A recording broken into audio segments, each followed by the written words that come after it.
director of the off-campus program and headmaster of the school at the moment. And we are going to have this meeting for seniors and mostly anything high school. And my dear wife, Pat, will be coming in a moment or two to share with you. But before we begin, let's have prayer. Lord, we thank you so much for this time, and we look forward to all that we can learn to be able to help our students to be the best they can be and do the best they can do. And Lord, help us today to give honor to you in everything we say and do. And we're so grateful for this church. Pray you will bless the pastor and all the members who let us come. In Jesus' name, amen. All right, this is Briarwood Community Church, and I want you to know they are user-friendly when it comes to home education. Just want you to know that. And any note from you towards them would be greatly appreciated, because they have bent over backwards to help us to have meetings here, to have testing, and so many things through the years. And we're so grateful. All right, I just have one announcement. On Thursday night at our school there in Millington, 4274 Duncan Road, I think it is, we're going to have a meeting. One of our teachers is going to share about some tutorial things that she wants to do, and so I want you to be welcome. It starts at 6 o'clock. If you need a student that needs some tutoring, she would be a good one to direct your attention to where that could happen. All right? She teaches a lot of science courses, and she's extremely good at it. But anyhow, I just want to let you know that. And so Pat Wade is my dear wife, and she is our guidance counselor, and she keeps things straight, especially me.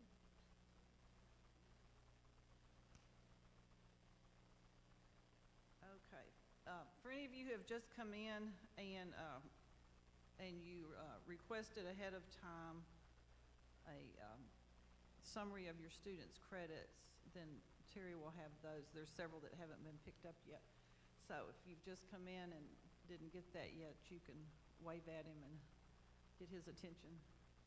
Okay, you have received some handouts, and we are going to try to hit the highlights on some of these things and draw your attention to things you might need to know. How many people are here today with seniors? Raise your hand. All right, the great majority of you. Okay, great. We appreciate you being here. This is a very special time in your student's life. How many are here and you do not have a senior? Okay, just a few. Okay, well, we're going to try to make this interesting for you too, especially due to the fact that if you don't have a senior now, you will, either next year or within the next few years. So it's all important. Okay, I'm going to call your attention to, I think it's the last page of your handout, and there should be a page that says high school graduation requirements. It's in the back, and on the back of it, it has a chart with basically the same information, just in a chart format, which I find it makes it very convenient to track the students' progress through high school. Okay, the high school graduation requirements have not changed in the last few years, so if you've become familiar with these, to my knowledge, they have not changed. The state does not always, they don't make a point of telling us always when they make a change, so we have to hunt for that information. But anyway, our requirements have not changed. So to earn the diploma, shows the courses that are needed. In the information up at the top of the page, that does have important information for you to become familiar with. And for those who are very interested in student rankings and things like that, and graduating with honors and so forth, then that has information. During this past couple of years, with the difficulty with some people having being able to take the ACT or SAT. A lot of the colleges have dropped the ACT requirement for now. I don't think that's a permanent thing. It's kind of in transition for a lot of colleges. So we are not strictly holding to the ACT requirements ourselves either. I'm not saying don't do it because, and I'm probably way off track with saying this at this point in time, but even though your student can most likely get into college without an ACT or SAT score, they are still very important for scholarships. So just keep that in mind, that you might get into college, but to get money, then they're going to want those scores. Some schools will go without it and just go by the student's grades, but they play a big part in your student getting college money. So just keep that in mind. Okay, if you'll look at the bottom half of the page where it lists the credits needed for high school, the 4 credits of Bible, and that, if you'll see the note, means the years that the student is with our school. You don't have to go back and make up Bible credits if you came from another school. English, 4 credits, and that has to be 4 credits during high school. And it is one of the courses that has to be taken every year. Math. Okay, math is probably where we get some of our most questions. The Algebra 1, Algebra 2, and Geometry are the basic 3 required courses, and the 4th is Advanced Math, or in some cases the student can take Consumer Math instead of Advanced Math, depending on the student's inclination. If your student starts taking high school math while they're in middle school, then they still have to take 4 math courses during high school. So it means they'll end up with 5 math credits. So just be aware of that. If they start their Algebra 1 in middle school, then they still have to have 4 math credits during high school. And there's a lot of different ways you can deal with that. A lot of people plug in dual enrollment classes for that last math class. There's just, many different choices. If you want to throw in a consumer math and a pre-calculus, then, that will give you your total of 5. But just, in your planning, you need to be aware of that you can't just say, okay, I finished all that in 11th grade, so I'm done. The goal that our state has put into place is that each student will start college having had both English and math during their senior year, that they're not going to college having a whole year off from those basic courses and then go into college rusty on some of their most important skills they're going to need for college. So the rule for it makes sense. So you just need to be aware. Any question? Yes.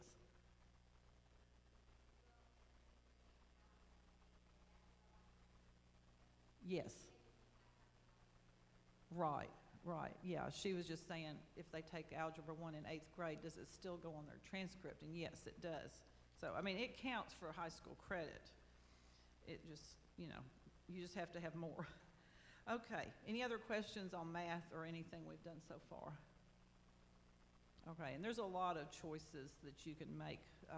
We will accept virtually any college level math for a high school credit. And we can go over this more in dual enrollment, but it's important to note that one college course, which normally only takes 1 semester to finish, will count for a whole high school credit. So you can earn your credits a lot more quickly when you're doing college courses. Okay, let's see. The sciences is probably another area where we get a lot of questions. The sciences that are required are biology and then either chemistry or physics. And I've noticed a lot of people try to leave out both chemistry and physics and take other sciences in their place. That is not what the state requires. We will give exceptions for students that have learning disabilities that just cannot handle either chemistry or physics, but those are really the only exceptions. And then the third science can be physical science or any number of other lab sciences. It does need to be a lab science, so something like psychology does not count toward a science, or family consumer science, which back in my day was called home economics. Those are sciences, but they don't count toward the lab sciences this is talking about. I've heard some rumors in the past, I haven't heard this lately, that physical science did not count, but it does, and our state does recognize that and lists it as a perfectly acceptable science course. So, any questions on science? Okay, y'all are a great audience. Okay, for the social studies, this is another area where people have run into a few problems because it changed a few years ago. The 3 credits of social studies are world history and geography, U.S. history and geography, and then the government and economics each semester courses. Where that has changed in the past is that in the past the student could take world geography in place of world history. That is no longer the case.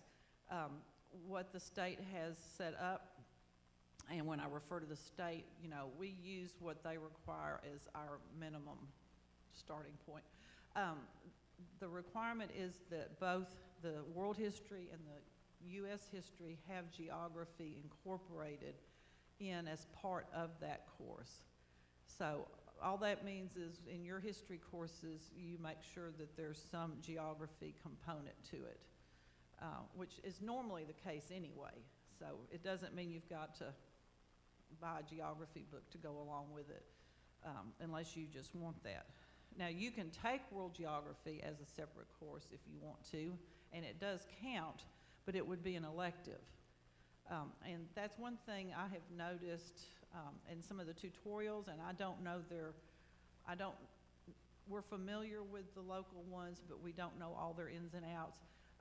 But it's just important when they're giving you suggestions for courses, particularly for 9th grade courses. I had this come up just this week when someone sent me a list of what they're planning to take for 9th grade, and one of the courses they had listed was world geography. And I said, that's fine to take.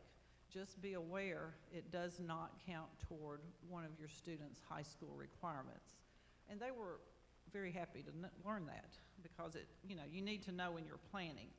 So, any questions on anything so far? All right. Well, if you have individual questions that you want to ask afterwards or just email your question, that's fine too.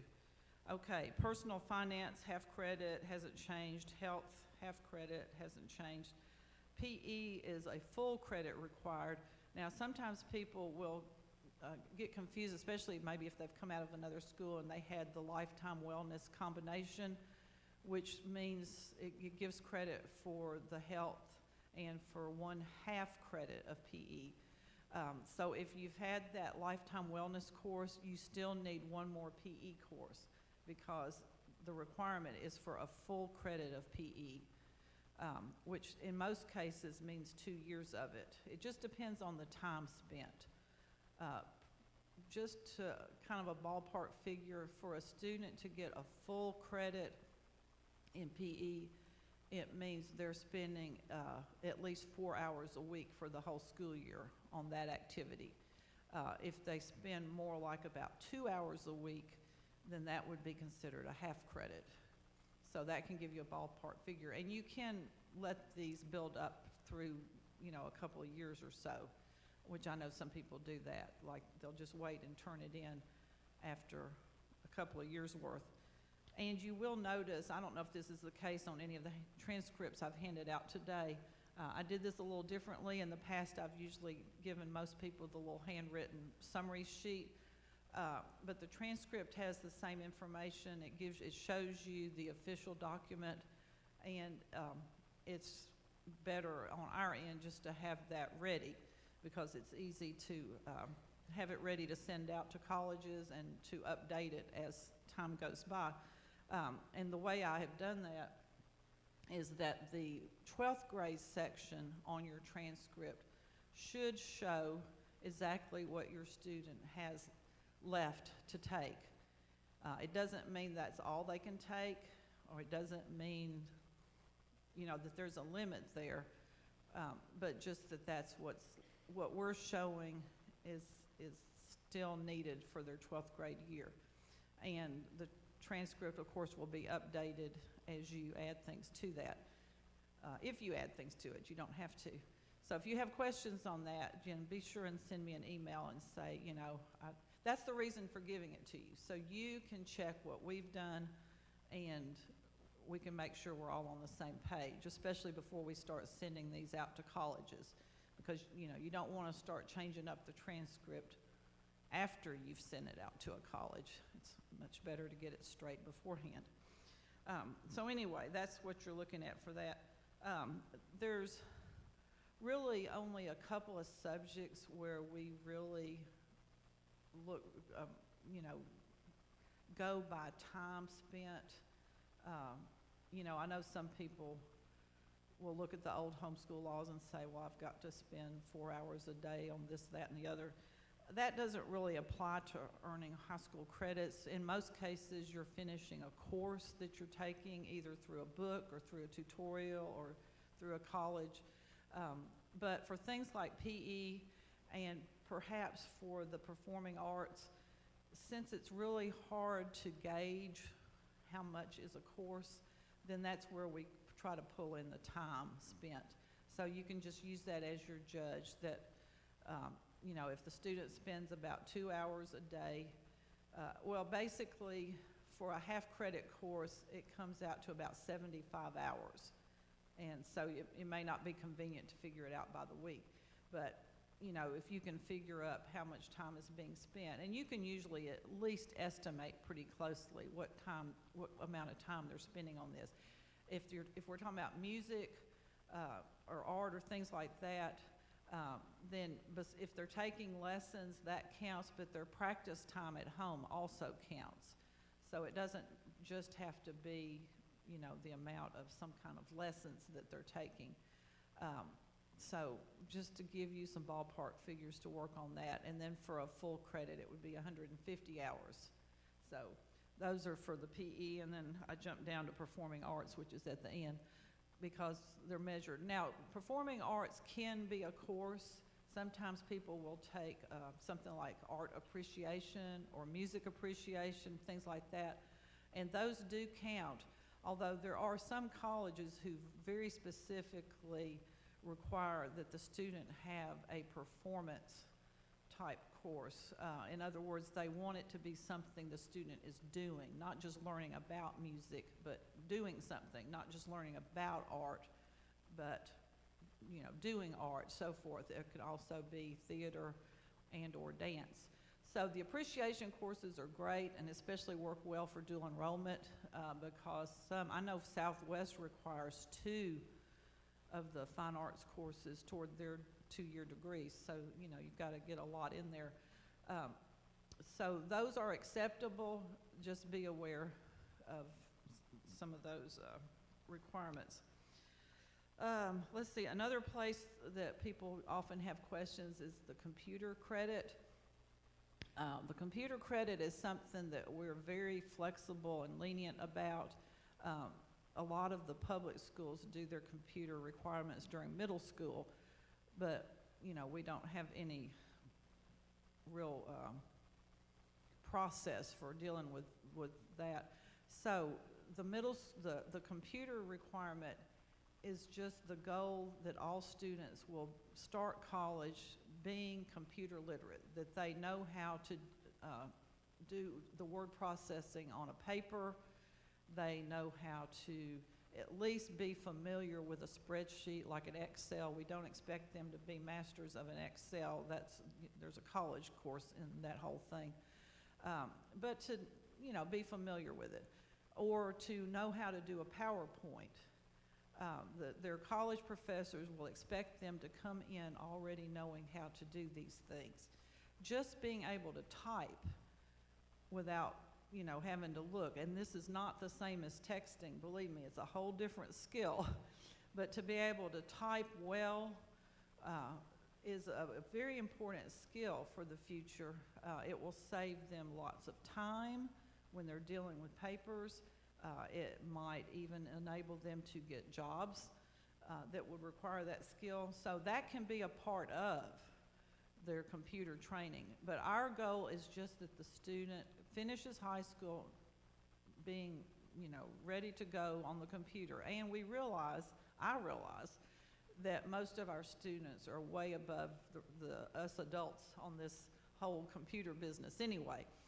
So what I'm saying is this: they do not have to specifically take a computer course. Now they can, and there's a lot of valuable information that comes through this, but you can give them credit in computer for what they know how to do. So I'm just trying to explain how that works. You can also do all kinds of tutorials right on your computer that the student can go through. So you have a lot of flexibility on that. So any questions on anything so far? Okay. Let's see. The only thing we haven't talked about is the foreign language. Foreign language is required to be 2 years or 2 credits of the same language. In other words, not taking Spanish 1 and then taking French 1. That is not how that works. They can do that, but then they need to come back and have the second year on that. We will make exceptions on foreign language for students that do have documented learning difficulties, and then they can take something in its place. It is also important to know that the American Sign Language courses are approved as legitimate foreign language. Yes. In place of the sign language, most any foreign language is acceptable. I don't know of any limit of why it wouldn't be. Okay. Any other questions? Okay, y'all are a great, quiet audience. Okay, and as I said, on the back of your sheet, you've got the chart, and you can fill this out for what your student has done, and I love having the visual thing where I can look and see at a glance. I write the name of the course in the box and the grade that the student made when they finished the course, and it's just helpful. But that's for your benefit. That's not something you need to fill out and give to us. That is for your benefit. Okay, and you'll see the list along the side, to the left-hand side, is exactly the same as the list we just went over.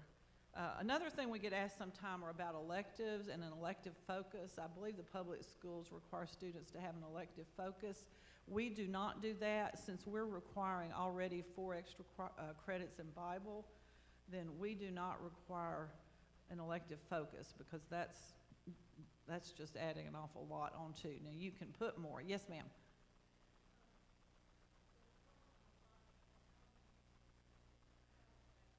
How to credit? Okay.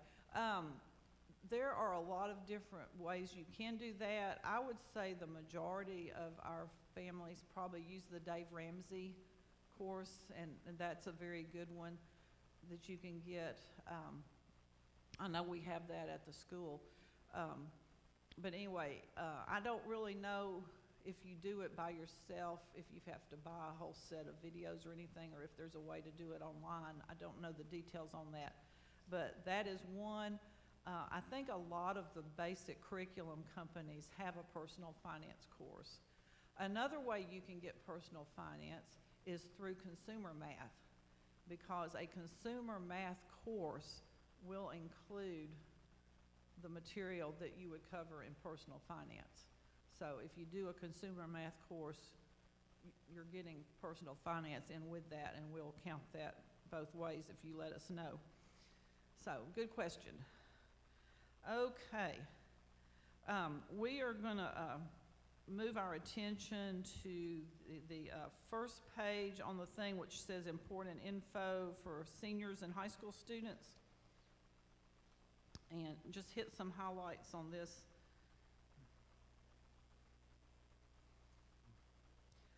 We've talked about the ACT some already. Make sure when your student takes the ACT, they will set up an account with ACT. Make sure that they sign up as a Faith Heritage student. Sometimes when your students do this on their own, they'll mark that they're a homeschool student instead of Faith Heritage, which causes two different problems. One is we won't get their scores. So then when you want us to send out official scores, we won't have them. And the other problem is, and we've got our code number there that you'll need to use if you have any trouble locating our school in the system. Yes?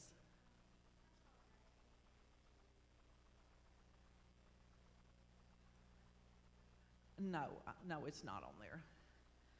She asked if the ACT scores would be, yeah, remind me of your name? Okay, yeah, if you'll email me, I can look and see if I have it. If you sign up for the ACT and mark that you're a Faith Heritage student, we will get the scores. They're all done online now. You know, they don't physically send them to us anymore. But anyway, so it's pretty easy to look it up and see what we've got. But related to the ACT, the other problem is if you sign up to take the ACT and mark that you're a homeschool student, that's all, the scores are automatically sent to the state of Tennessee because they use those to determine who's eligible for the Hope Scholarships. So that pulls you out of our schools. You know, it's not going to put you in with our school's set. And when your student finishes high school, if by chance they did not make at least a 21 on their ACT, then they will hopefully earn the Hope Scholarship through their grade point average, which means they just have to have a 3.0, an overall B average to get the Hope Scholarship. But we as a school have to verify that. They do not allow homeschool students to get the Hope Scholarship in that way. So you don't want to pull your student out of the possibility of getting that college money by identifying them in the wrong way. Now, if you've already done it that way, it's fixable. So you can, in fact, you can go into your own account and fix that, which is, you know, what you would need to do. So if your student has signed up, also make sure that you do not mark anything that says, do not send this to my high school. We've had students do that in the past. A lot of times people will say, well, we just want to take it one time and see how it goes and not let anybody see it. Well, there's no reason not to let us see it, because oftentimes then the student will turn around and want to do a dual enrollment course and need those ACT scores, and then we won't have them because you didn't send them to us. So don't block us from getting their scores. We don't send them to anybody unless you ask us to. Nobody's going to look at them and judge you on these scores. They're just, you know, something that's there. Yes?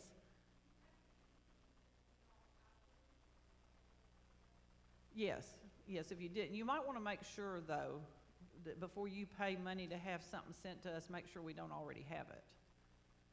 Remind me of your name. Okay, yeah, I don't remember off the top of my head, but I'd have to look and see. But yeah, don't pay ACT to send scores out unless you have to. But it would be better if you did not send the scores to us and it's something you want to use. It would be better to pay for them to be sent to us than to have to pay every time they're going to go to a college, because we can send your scores out and they're considered official. Whereas if you give them to a college, they'll say, okay, that's great, but we need an official report. Well, they're considered official when they come from your high school. A lot of colleges will say on their websites, it has to be official, straight from ACT. In most cases, we've found that they don't really mean that, that they will take them from the high school. There's very few that make you pay to have it come directly from ACT. Okay. Any other questions about the ACT? Yes, ma'am.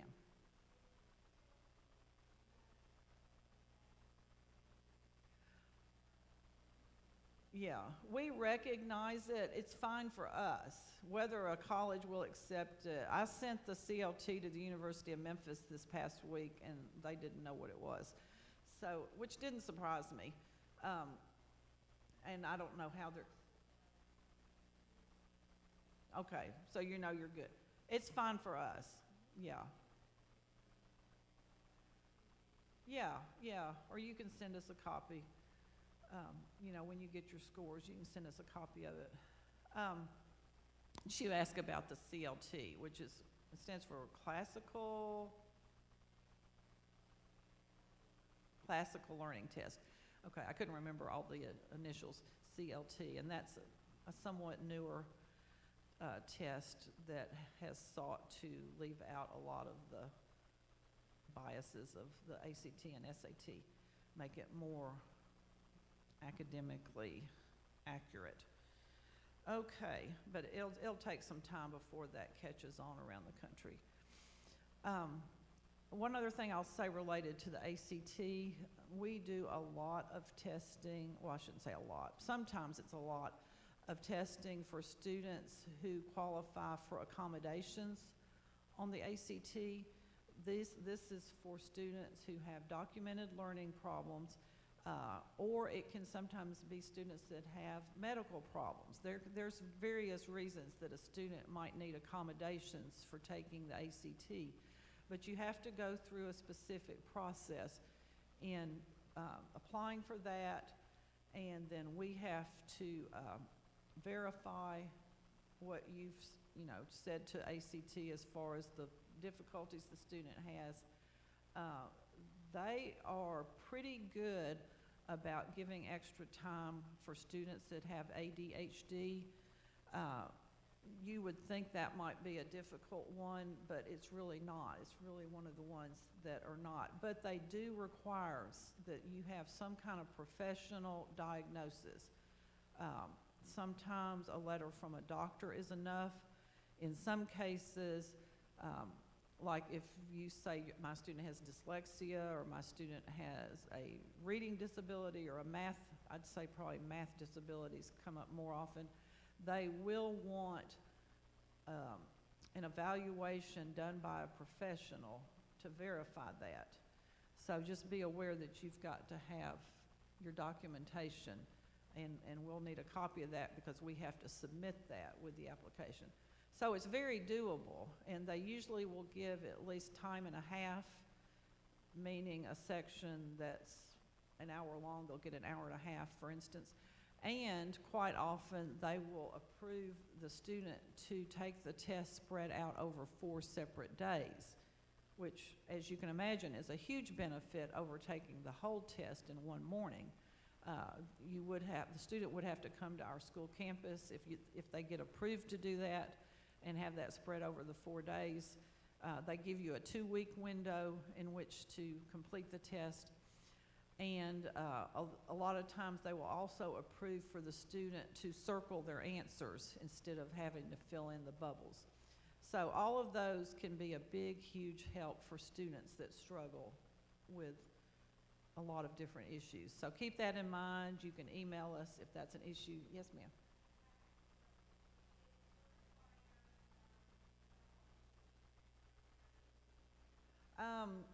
It's hard to say because that's usually the goal, but she asked if you couldn't hear her, does the evaluation have to be within the last 3 years?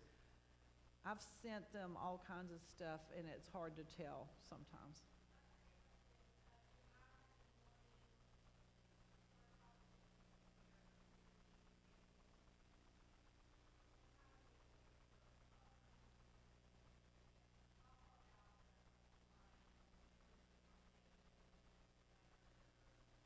You would want to start at least a good 2 months before the process. Yeah. once you get approved for the accommodations, then they're good throughout her life, basically. Yeah, for however long. And some people continue taking it in college if for some reason they, or after, or not college, if they need those scores for something. And we are, I'll have to talk to my husband about this, but we are still lenient on requiring the ACT right now. You know, and 2 years ago, the pandemic was the problem. It's hard to say whether that's still an issue of people being able to take the ACT, but we're being flexible on that, especially since so many colleges are not requiring it right now. I need to get some feedback on some of these schools and see what they're requiring to see what we need to require, and what the state's requiring right now. But great questions. So if you suspect that your student would qualify for taking the test with accommodations, then I would send us an email and get some information on getting that process going. Okay, any other questions on ACT or SAT? Okay, the next section says requirements for the Hope Scholarship, and the back of the page has more information on the Hope Scholarship. To earn the Hope Scholarship, I've already mentioned, the student has to either earn at least a 21 on the ACT or what would be comparable on the SAT. I don't remember what those numbers are, but something comparable, or at least a 3.0 grade point average. And that even can be a weighted grade point average, which is good to know. Now, we have very, very few students that don't get at least a 3.0 grade point average. So your students are virtually assured of getting the Hope Scholarship. Now, we cannot verify that to the state until after graduation, obviously, because they want to know what their grade point average was at the end of high school, what the overall, but they have a website set up where we can just go in there and put it in. You cannot do it. You cannot approach the state as an individual on this issue. And just so you're aware of this, because this is important to know, and I think it's very important, the fact that our school is accredited is the reason we can do this, because schools that are not accredited cannot, their students cannot get the Hope Scholarship through their grade point average. So, important to know, and I think a very important reason for sticking with us. Okay, the Promise Scholarship. No, well, let me say first of all, sorry, okay, question.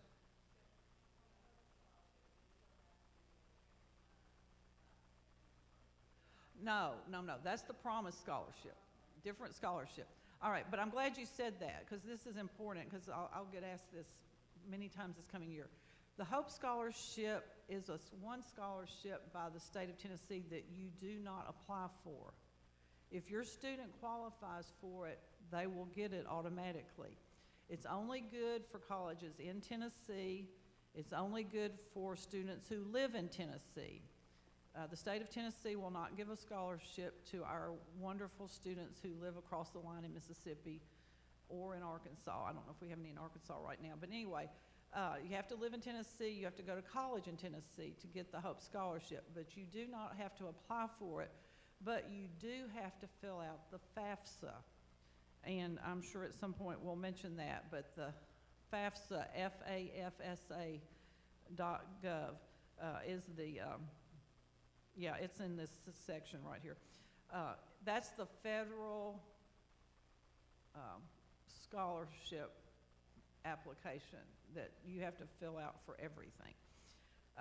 And it can be intimidating. It's really not if you follow the instructions, have your tax return from the year before in hand as you fill it out, and just answer the questions. Keep in mind that you're answering, when you're doing a FAFSA, it's being filled out from the student's perspective. So if it starts saying something like, what was your income this past year, unless it says the parent's income, it's talking about the student. It can feel intimidating, and it also can seem somewhat invasive, but you're telling the federal government what you've already put on your tax return. So you're just telling a different department of the government what they already know. But it's required for virtually all scholarships, so just be planning to fill that out. They will open up the application on October the 1st. This is just for seniors. You don't fill this out until your senior year. It will need to be completed no later than February 1st. I know that's the requirement for the Promise Scholarship. But it's very important to go ahead and tackle that particular thing, and you will need to resubmit it each year that your student is in college. So it's not, as opposed to some of the others, this is not, the FAFSA is not a one-time application. You have to repeat it each year. Okay, as she was mentioning about the Promise Scholarship, this is another separate scholarship from the state of Tennessee, and this is the one that was set up more recently. The application for it will open on August 1st, and it is due by November 1st. And the back of the page has details on both of these scholarships that are taken straight out of the state's website. The Promise Scholarship is the one that is good just for 2-year college programs. And it is guaranteed for all high school students in Tennessee. If you get your diploma, then you're eligible. But you do have several,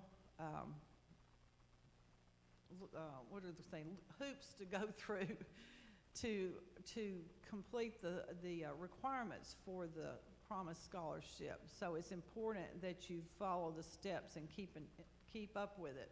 The application due by November 1st is the first step. It's a very simple application. It won't be anything difficult. Make sure that you give them an email address that you will check. We've had a student in the past that, they put down the student's email and then he never looked at it. So he missed all of his meetings and all the things that were required to keep that scholarship.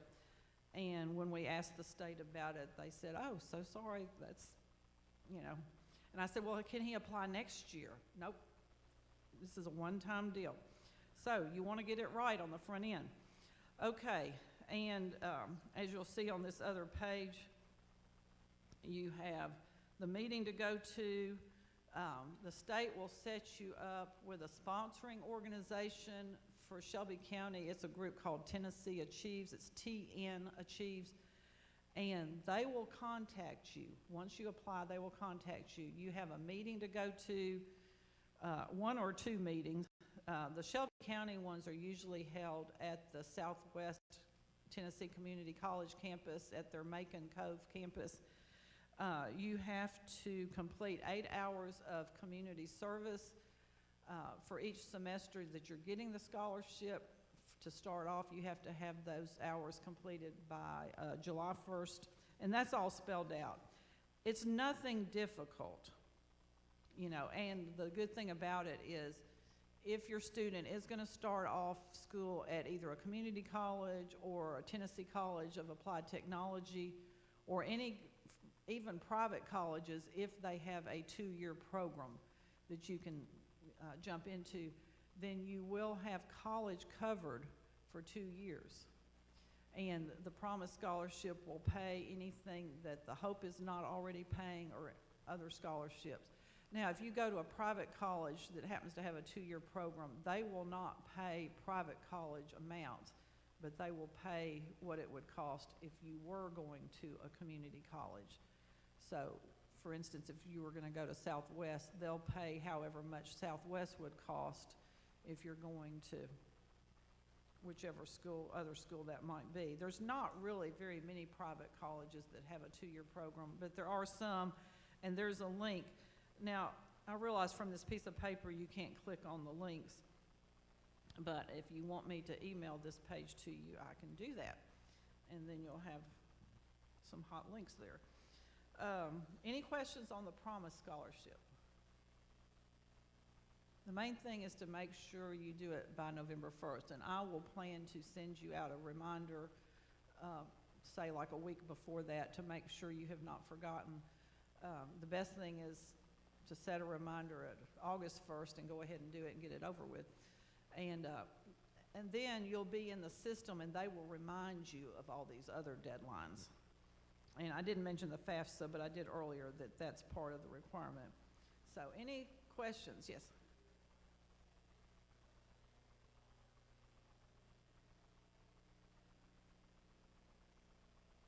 Okay, let me back up a little bit. First of all, you don't apply for the Hope Scholarship. There's no application for it, but you can plan to get it. And one of the good things about the Hope Scholarship, and those of you who have older students, they have increased the amounts this year. And you may have noticed, I think I put that right at the top of the page there, the amounts for the Hope Scholarships have increased.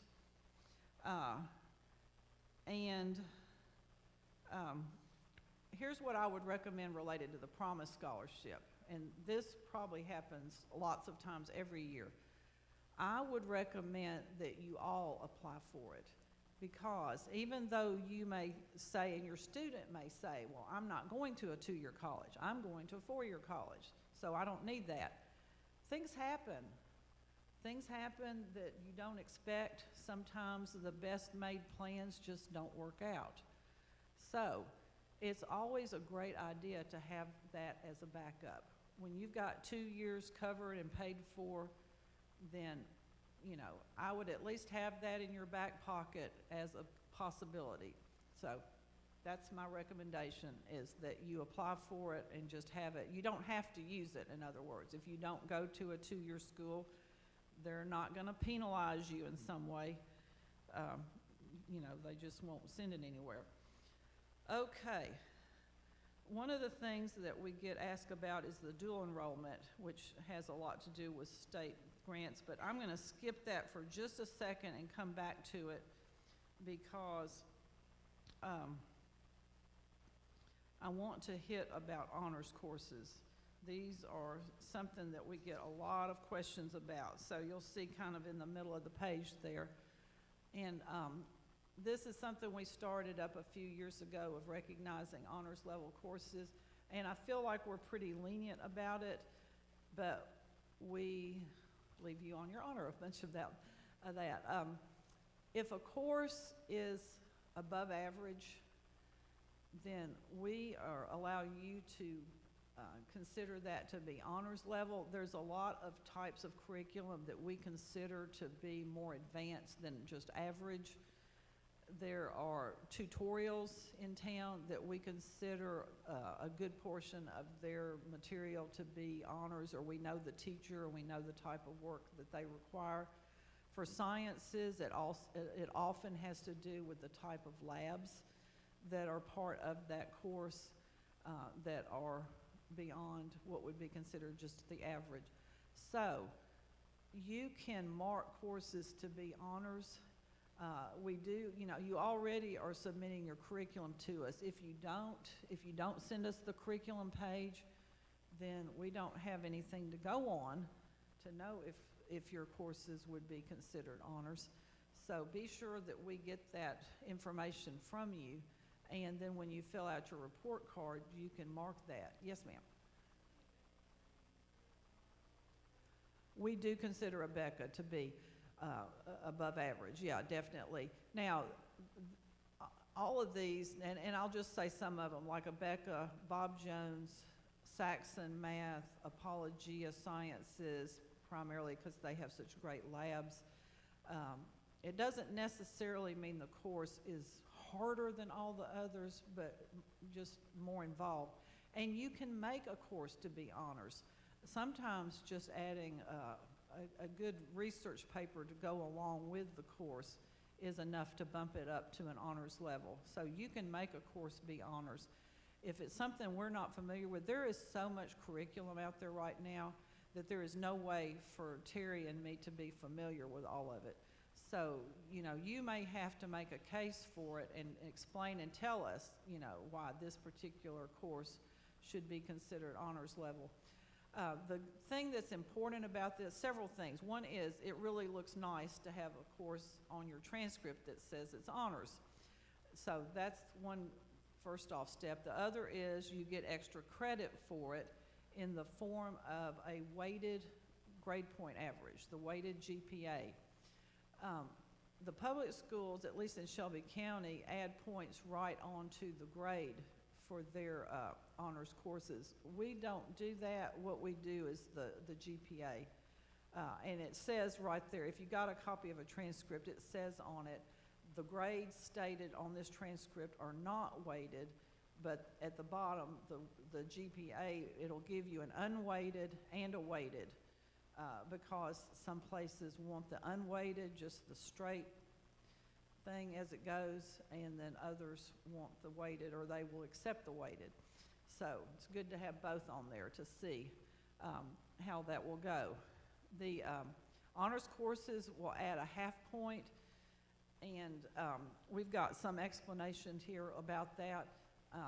This forever will be confusing to some people, but it does not mean, sometimes there's a confusion between what credits mean and what grade points mean.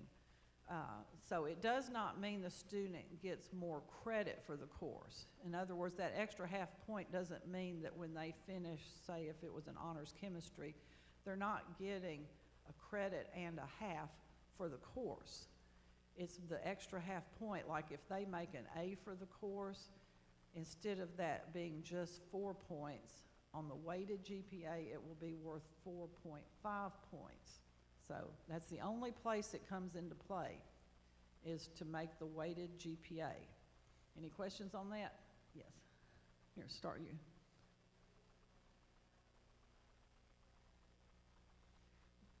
I'm going to come to that in just 1 second.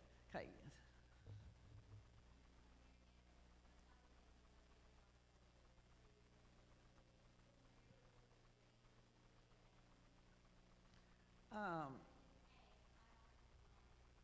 Well, it's a half, so it'd be 4.5.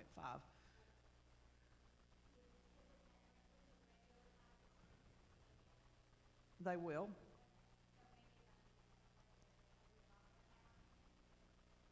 That could be true. I don't know if you can hear what she's saying, is that if you have courses that are honors and then courses that are not honors, are the non-honors courses going to bring down the GPA? And yes, they will, but some of them you cannot avoid. They're courses you have to have. But she was saying, would I maybe want to leave off some of the electives? That is true. If you're listing a bunch of extra PE, a bunch of extra, whatever, driver's ed, nobody requires driver's ed, you might want to consider just leaving those off because they're not helping anything.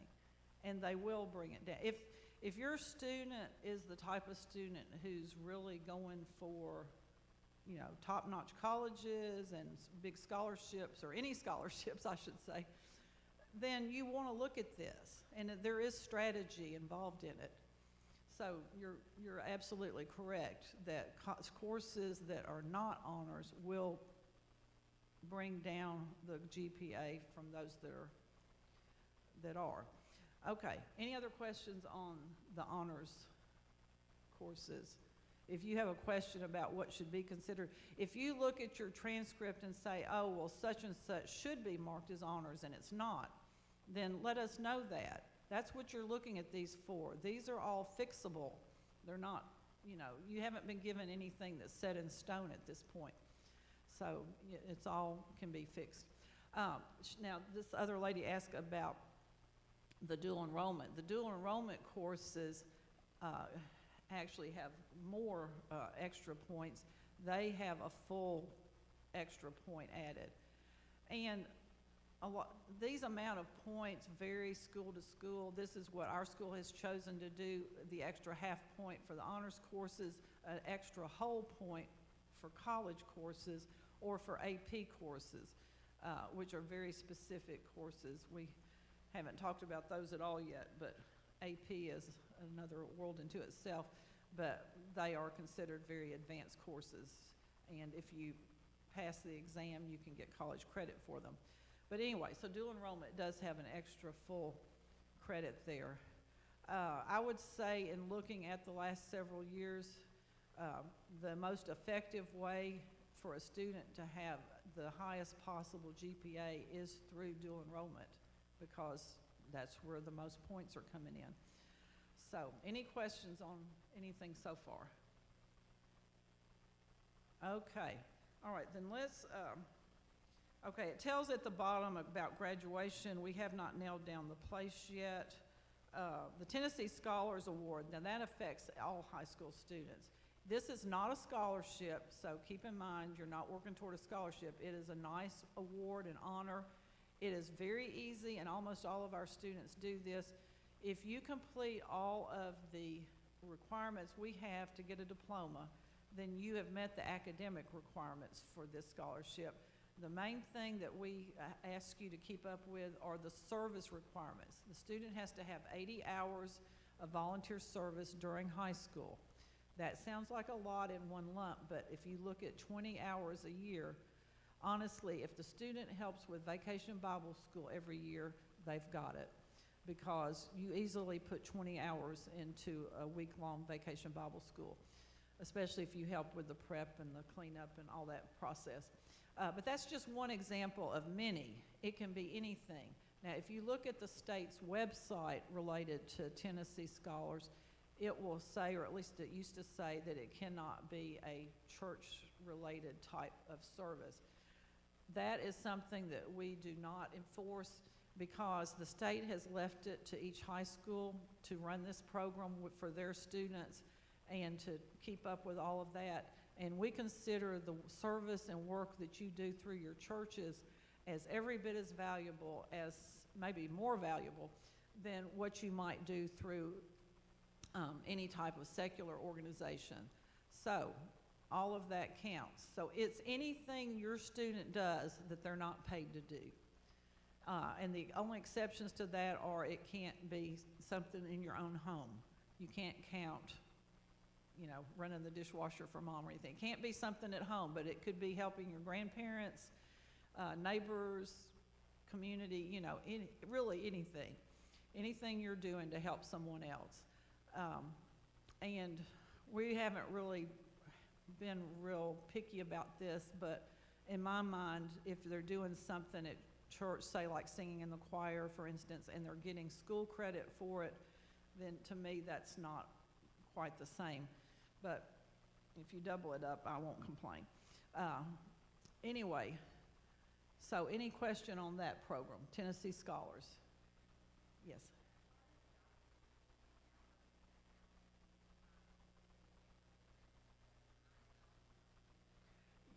Yes, the parents document the hours. You just send these to us in an email. You do not send them to the state of Tennessee. You just send them to us, and an email list is really all we need.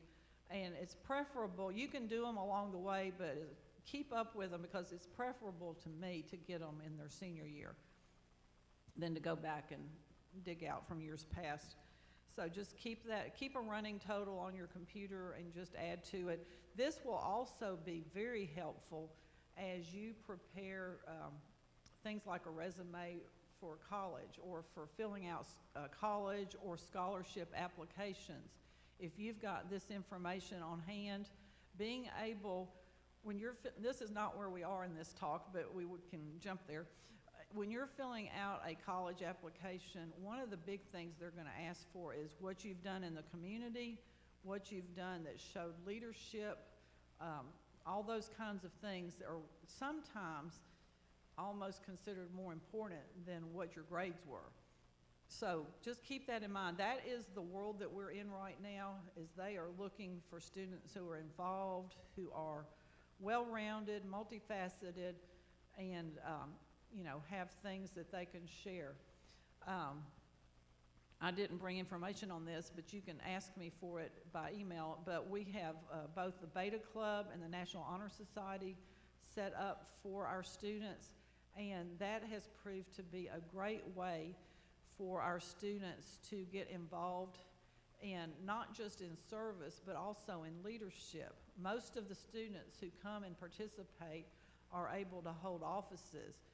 And this is pretty much a student-run organization, and I know a lot of you parents have had students involved in that, and it has been a huge blessing to me personally, because it gives me an opportunity to get to know the students, because you'll come along toward that senior year, and you'll get asked for a recommendation letter for your student.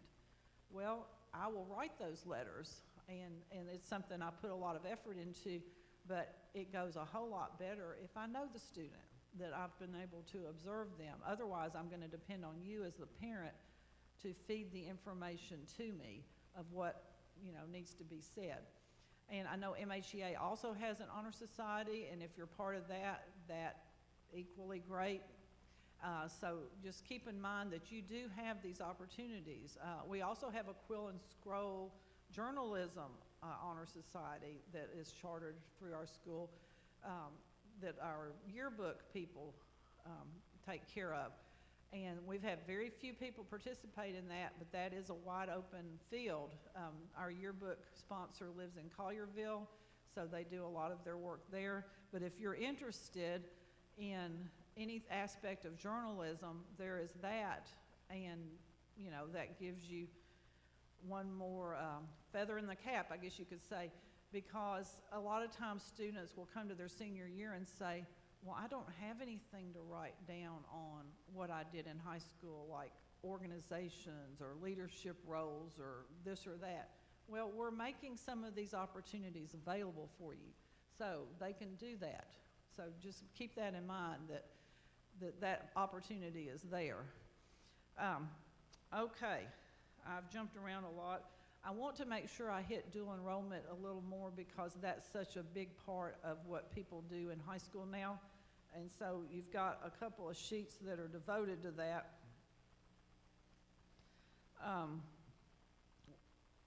The front of the page has primarily just a general summary and then a little bit about the grant, more on the second page, and then a list of a lot of the colleges that are most commonly used by our students. And we can update this as time goes by. I think Bethel University is one of the ones that reached out to us that has a program. Virtually every college now is allowing dual enrollment. So if your student wants to take classes online, they can take classes from anywhere. A lot of people like to take classes through Liberty University, which is in Virginia, and that's perfectly acceptable. We'll accept the credits from anywhere that's a legitimate college. But the thing to remember is that if you want the dual enrollment grant money from the state of Tennessee, then your student will need to take classes from a Tennessee college. So, excuse me. If you live in Tennessee and want to take advantage of that, then that's very significant. It's not too late to get enrolled in classes for this fall. A lot of the places, I know Southwest is probably greatly filling up on their most popular courses, but there's time to get the process going. The schools, the colleges will require a transcript from us, an official transcript that we send them to verify your student status. They'll have an application process for you. The thing that's great about the grant is that it will cover, in most colleges in Tennessee, it will cover the full amount. Now for 5 courses, they have made a lot of changes this past year. The legislature of Tennessee not only upped the amounts for the Hope Scholarship, but they also upped the amounts for the dual enrollment grant, which is also coming from the state of Tennessee. If you look at the website, the amounts it gives are very nebulous, you'll see. They don't come out. I think they do that on purpose so they don't have to change the law every time prices change. But what it basically amounts to is that whatever the community colleges are charging, that they'll cover that amount. And the way that works for private colleges, or some of the bigger, say like for the University of Memphis, they will, in most cases, match these prices. So you can get at least 5 courses for free, and I couldn't find anything that really spelled out real clearly what you can get 10 courses covered, so those second 5, it never, I'll have to hunt some more because it wasn't real clear how much of that they will cover. And up until now, it was $300 per 3-hour course that they would cover. But, oh, okay. So you get the 5 fully covered, and then the next ones you get $300 toward the course, which means you're getting a huge amount of it off. And here are 2 important things that have changed. One big thing that has changed is that the state is no longer going to take that dual enrollment grant money out of your students' Hope Scholarship money. I don't know if any of y'all have done this in the past, but you may remember that after a certain point, they would start pulling it out of your Hope Scholarship money. That has changed, so it's kept separate. The other thing that has changed is that the student does not have to keep as high of a grade point average to keep their dual enrollment grant. They've lowered that to 2.0. So if your student starts off in dual enrollment and doesn't do so great, they don't automatically lose it right off the bat. They can make C's and still keep that. So that's a big help for students that, especially that struggle, to not lose, because we've had many students who lost their dual enrollment grant after the first try because they didn't do so great. Because if you make, the way it was set up before, if you made a B and a C, you would definitely lose it. Yeah. Anyway, so that's an improvement. And also, if I read this correctly, the dual enrollment courses, the grades they make on them, I think this was already the case, do not count toward your students' Hope Scholarship GPA. So, and I did not see if they changed the requirements to keep the Hope. I'll have to do some more research on that. But anyway, it's important to keep up with that info, very important. The legislature has loosened and lightened the load on all of this. The main thing for the dual enrollment grant is you've got to go to this website and set up an account for your student, or they can do it themselves. Just make sure you keep up with passwords and so forth, because this account they set up with the state of Tennessee is something they can use throughout college if they stay here in Tennessee. So that's something you want to keep up with. And then you have to specifically apply for the dual enrollment grant. And it'll ask you, you know, like which college it's going to go to and so forth. If you get all set up for a school and then you change which school you're going to attend, then I think there's a form you have to fill out to make that change. But it's a significant amount of money, so you definitely want to keep up with it. Yes, ma'am.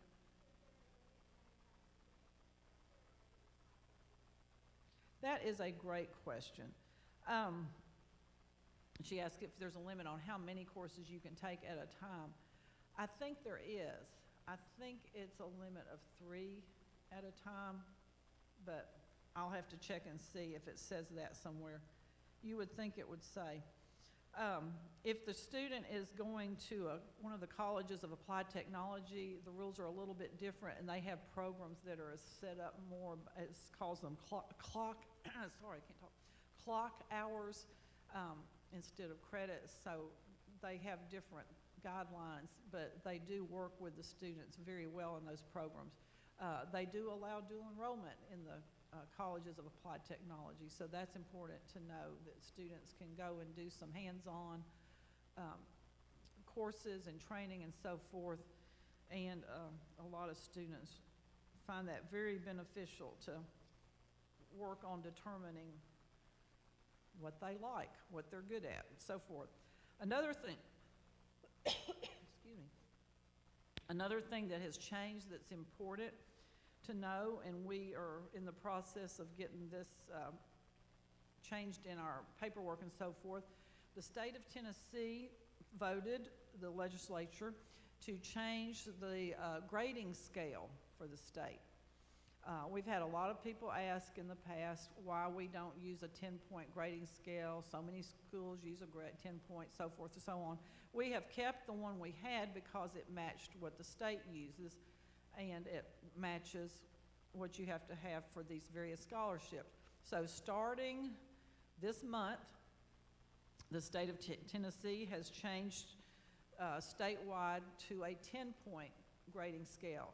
It's not retroactive, but from this point forward, when your student makes a 90, it's gonna be an A. If they make an 80, it's gonna be a B. You know, you understand what I mean by a 10-point scale? 90 to 100 is an A, 80 to 89 is a B, 70 to 79 is a C, and let me see, 60 to 69 is a D. So it's a big change as far as grading and so forth. A lot of private schools were already doing this. Yes?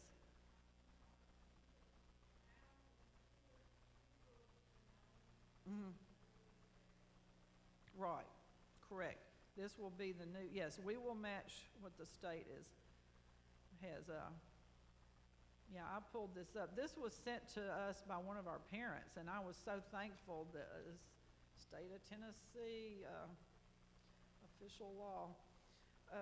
So unless something's changed about that I'm not aware of, that was voted into place. Okay, I don't want to take a lot more time, but I want to hit some highlights, especially for you, those of you who have seniors, but it will apply to the rest of you for the application process for colleges, because I know a lot of you are, probably most all of you are looking at how do I pick what college I want to go to? How do I get money for going to the college? Those are usually the main two questions. How to choose a college, and then how to get the money to cover it. So let me just say some of the things that we have learned through the years of doing this. As far as choosing a college, it's always good to visit when you can, but start off right there on your computer and do your research. You can look up so much right now. A lot of schools even have a virtual tour you can go through right on the computer. It's not the same as being there, but it's important to do your homework. You don't want to waste a trip traveling to a school if once you find out it doesn't even offer what your student wants to major in, for instance. Now, they may be like so many students and they don't know yet what they want to major in. In that case, what the school is like is going to be a lot more important. I would say, just from our own experience with our own children and many others we have seen, don't rule out a private Christian college because you feel like it's just going to be too expensive. There are lots and lots and lots of ways to make that work out, and it can make a huge difference in your child's life. That college is such a pivotal turning point in a student's life. It is often where they solidify in their hearts and minds what you have taught them, and it's often where they meet their life mate. So there's a lot going on there. Might be where they figure out their life's work. So anyway, not to try to put too much pressure on you, it's just, it's an important decision.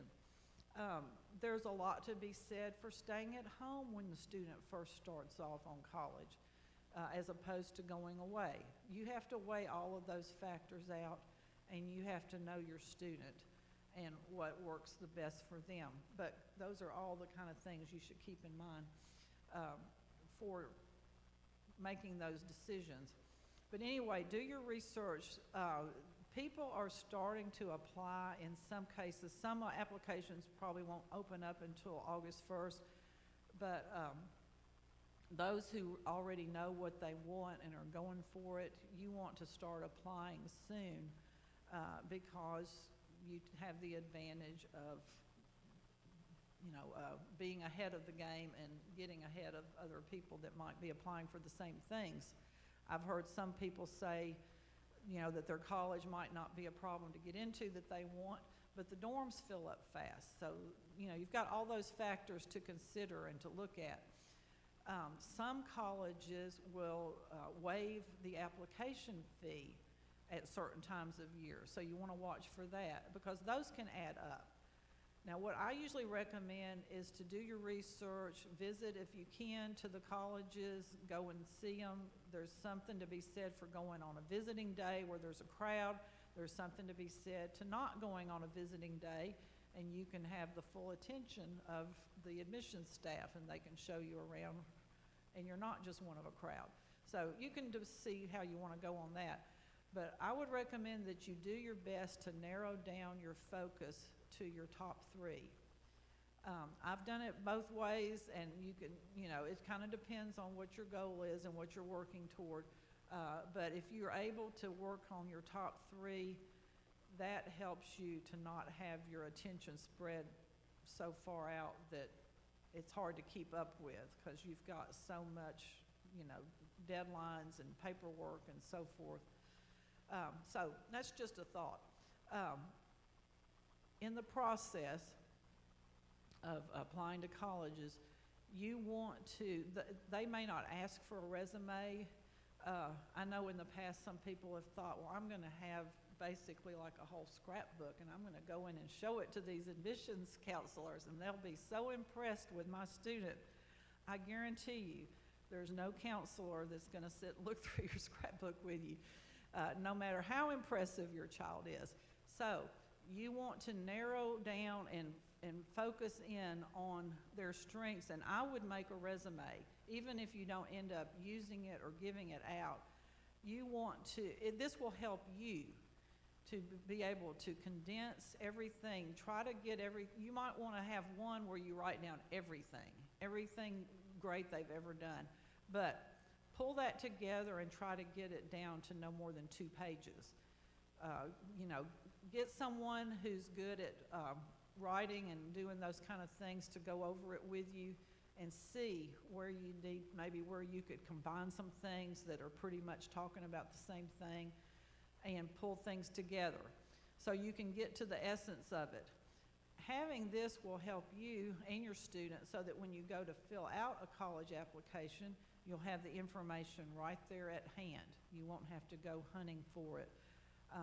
In our years of, I know Terry didn't say this like he often does, but we have 7 children of our own. They're all grown, but they all got into college. They all got scholarships. They were all homeschooled all the way through school. And so we've been through this process many times. And so the process can be different with each student, but there's some things about it that are going to be the same.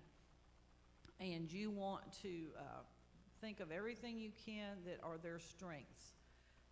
Some colleges, I know I have filled out the application to Union University several times, and 2 of our sons graduated from Union, so we consider that a great school, and their wives, which they were, one of them was not the wife at the time, but anyway, one of the things it asked on their application, and I don't know how this may have changed through the years, were things like the extracurricular type things that they were involved in that showed leadership, that showed community involvement, all those different types of things.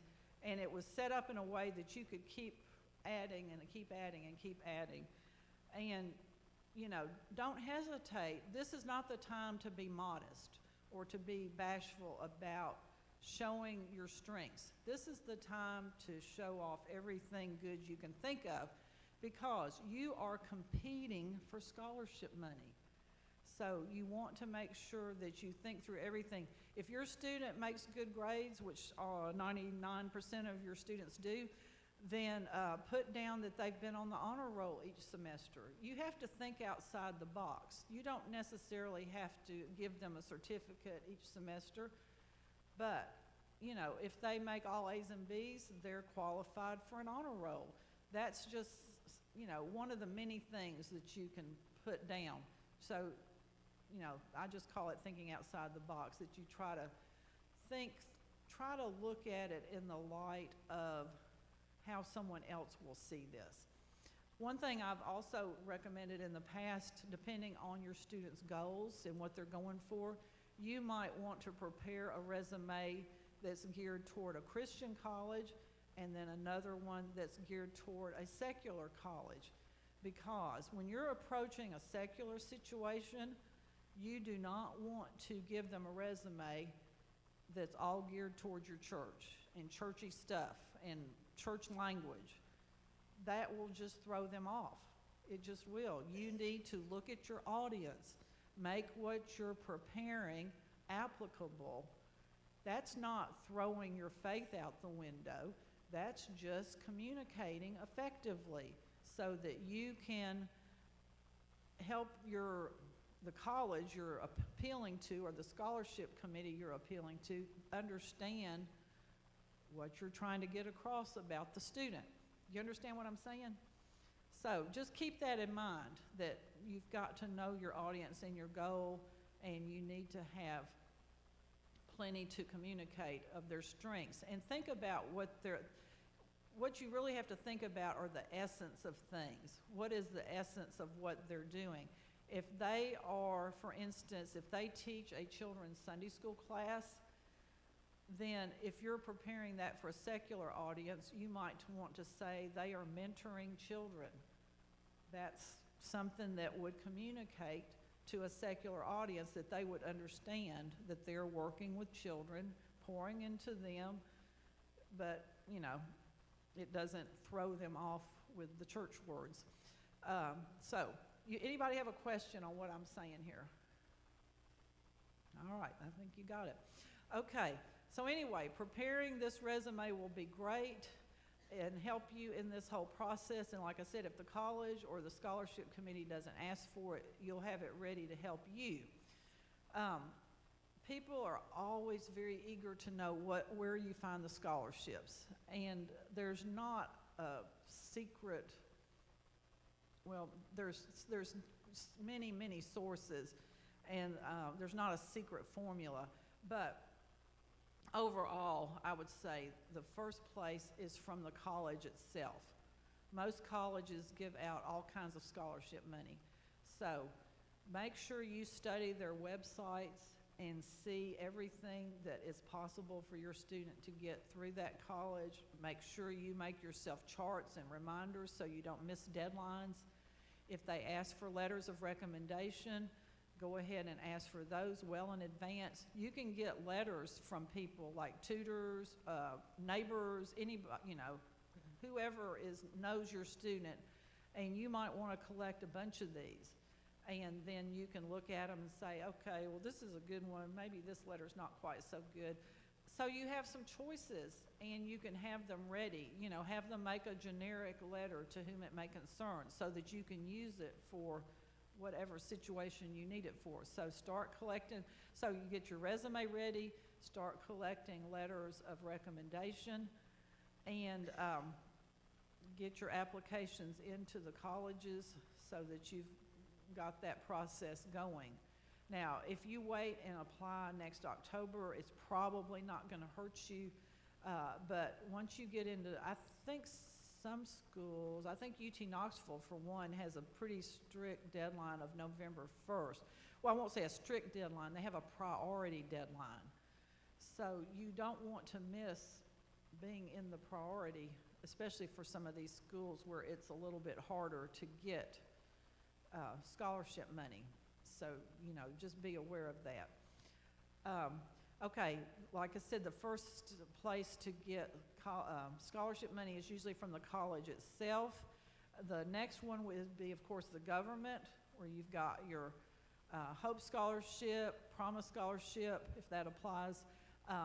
You have the federal Pell Grant. When you fill out your FAFSA, it opens up the possibility of federal grant money, and that is based on your family income and your family size and how many students are in college from your family and things like that.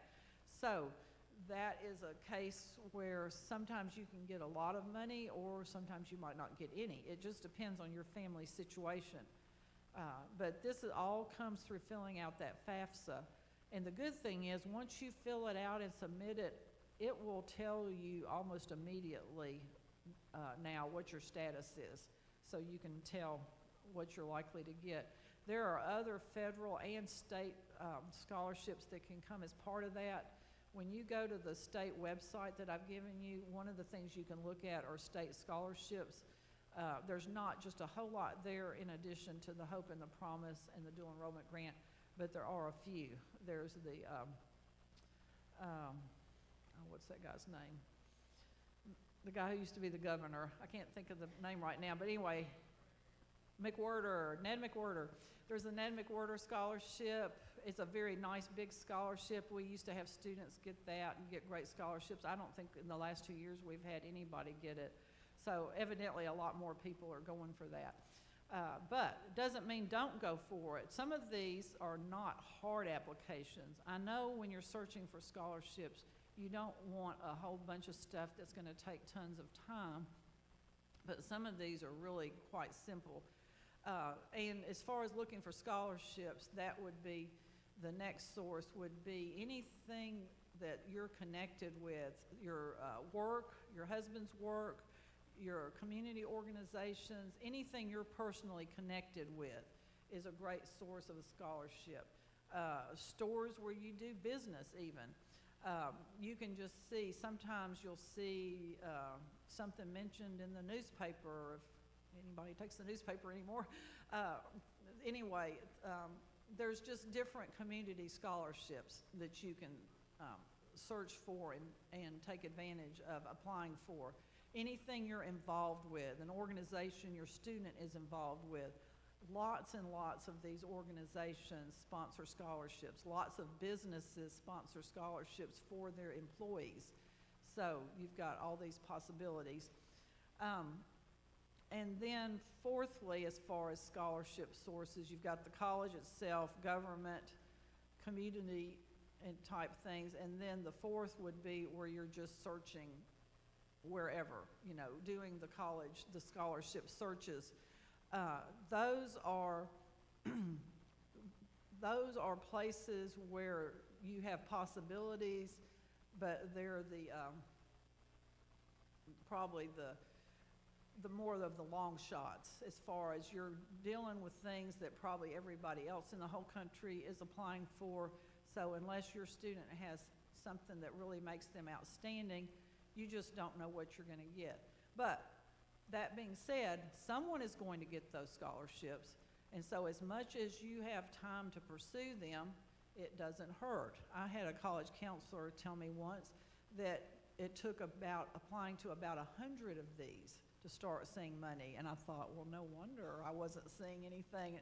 There was never a time where we applied for 100. So there's a lot out there. I've had other counselors say that for a student to get really serious good scholarship money, it would be more profitable to spend all their spare time searching out scholarships than to have a part-time job. That they would make more money in the long run through the scholarship searches than the job where they would be earning money. Those are all possibilities to look at that you can just see and figure out, you know, what is important for your student, what they're going for. I would say this past school year, the one that just ended, I had 2 students, one was a boy, one was a girl, who probably put more effort into searching out scholarships than any I've had in the past. They were both extremely strong students, and on the boy, I'm not really positive how much he got in the end, but I know he got a good bit. And I would see these because almost all of them required me to either send a letter, which I didn't have to write a new letter every time, you know, I could send the same one, or just to fill out a real simple form. It might have me to click off, you know, what his GPA was or something. So I didn't have to do a lot, but there were a lot of them. The girl in particular, I don't know if any of y'all, were anybody here at our graduation this year? This past May? Nope. Oh, we got one that, we had a girl who was quite an exceptional student. Now, she was not right on the top, you know, as far as the valedictorian or salutatorian or anything, which are very competitive spots, by the way. But she probably she had a lot of accolades that were quite impressive. And she applied to lots of big-name schools, and she ended up choosing to go to North Carolina State, which, you know, you might think, well, that doesn't really sound like that big of a place, but it evidently had the program she wanted. But they gave her a very, very nice scholarship to cover everything that any expenses she would have there, plus a study abroad program and plus extra stipend for expenses. So, you know, they gave her one of their very top scholarships, and they actually sent someone to graduation to present that to her. So her hard work paid off, because she really went above and beyond in looking for and applying for everything that was out there that she could go for. And she got some extra stuff on top of that one from some other sources. So, as I said, there's money out there. Somebody's going to get it. So, you know, if you want to go to an expensive college, work with them, talk with them. If your student really wants to go to Union and you look at their price tag and say, I just don't see how I could do that, sit down with the counselor and work with them. Their financial aid counselors are there to help you, to work with you. So, you know, just do the best that you can. I know a lot of college counselors, when you talk to them, assume that you're going to take out loans to make out the difference of what you don't get in scholarship money. And, you know, we definitely do not recommend that, but it's up to you to do what you need to do. But just, you know, keep in mind, you can't count on those being waved away. You never know what might happen in this day and time, but you can't count on that. Okay, I think that's got the essence of what. Anybody have a question that applies to everybody? We'll be here to answer questions for a little while afterwards, but if you have a question. All right, y'all have been a great audience. Thank you.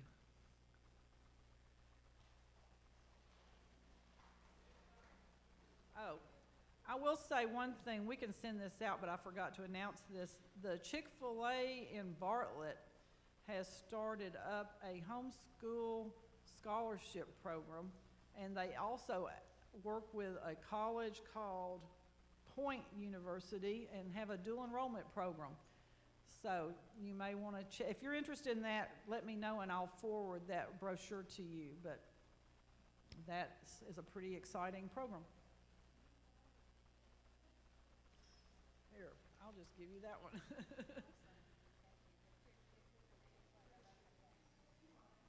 Have you heard of that school? I've never heard of that. It's the Bartlett. It's the Bartlett Chick-fil-A. I don't know.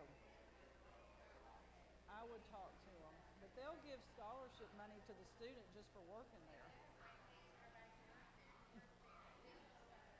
Ah.